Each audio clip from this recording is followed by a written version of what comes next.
बिस्मिल्लाहिर्रहमानिर्रहीम। न मीरन सां न अमीरन सां दोस्ती मुंहिंजी फ़कीरन सां, न पैसे जो पुजारी आहियां न मिल्कियत जो मारी आहियां, न हुज्जत रखां गैरन सां दोस्ती मुंहिंजी अहिड़नि बुज़ुर्गनि सां। उहा आहे साईं शबीर अहमद चंद साहब, मौलाना शबीर अहमद चंद साहब। नहमदुहु व नसल्ली अला रसूलिल करीम, अम्मा बाद।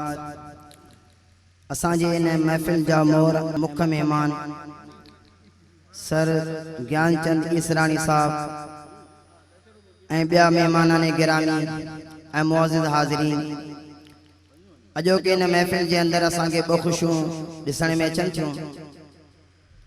अल्लाह ताला जज़ाए ख़ैर अता फ़रमाए असांजे दोस्त, असांजे सरपरस्त, असांजे मुअज़्ज़िज़ साईं शेख अब्दुल्ला कोहिस्तानी साहब जिन ही महफ़िल में रचाई आहे, त ॿ ख़ुशियूं असांखे नज़र अचनि थियूं।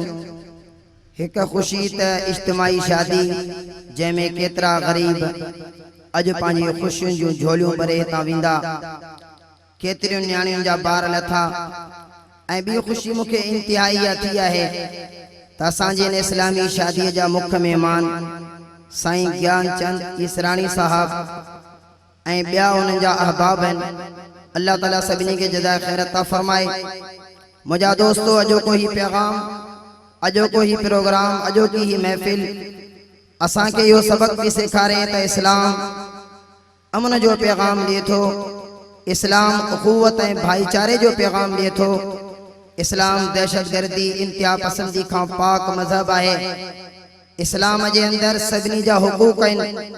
असांजे आका, असांजे महबूब सल्लल्लाहु अलैहि वसल्लम उन्हनि माण्हुनि जे लाइ जिन पाण करीम सल्लल्लाहु अलैहि वसल्लम ते मक्की ऐं मदनी ज़िंदगी में कलमो न पढ़ियो, अमुन ऐं सुठे अखलाक ऐं सही रवादारी जो पैगाम ॾिनो आहे।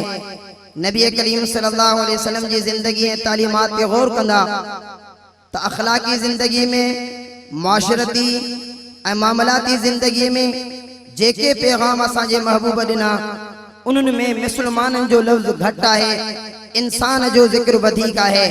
असांजे आका, असांजे महबूब असांखे इंसानियत पहिरीं सेखारी, इस्लाम पोइ सेखारियो।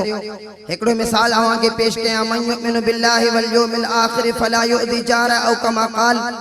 असांजे महबूब फरमायो, जेको अल्लाह ऐं आख़िरत जे ॾींहं ते ईमान तो रखे सो पंहिंजे पाड़ेसिरीअ खे न सताए। पोइ पाड़ेसिरीअ जे अंदरि उहो तव्हांजो को ख़ानदान वारो हुजे, चाहे गैर ख़ानदान मां हुजे, मुसलमान हुजे चाहे नान मुस्लिम हुजे, लेकिन पाड़ेसिरी आहे। ऐं पाण करीम सल्लल्लाहु अलैहि वसल्लम फरमायो, पाड़ेसिरियुनि जा हक़ तव्हां ते लाज़िम आहिनि। ऐं फरमायो त जिब्राइल एतिरा त पाड़ेसिरियुनि जा हक़ मूंखे ॿुधाया जो मूंखे डपु लॻो त मतां विरासत में पाड़ेसिरियुनि जो हक़ न हुजे। पाड़ेसिरी सभु हिन में अची विया। त मुंहिंजा दोस्तो, वक़्तु न आहे, असांजा महिमान ख़ासि मौजूदु आहिनि।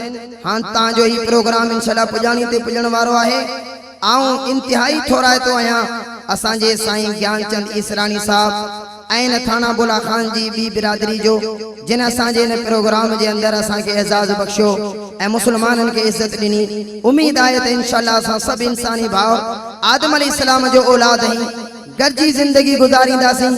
जेको इस्लाम अमन जो पैगाम ॾिए थो, अॼोको ही प्रोग्राम थाने बुला खान शहर जे अंदरि साईं शेख अब्दुल्ला कोहिस्तानी जे सरपरस्ती में जेको थिए पियो, मुंहिंजा दोस्तो असांखे अमन जो पैगाम ॾिए थो।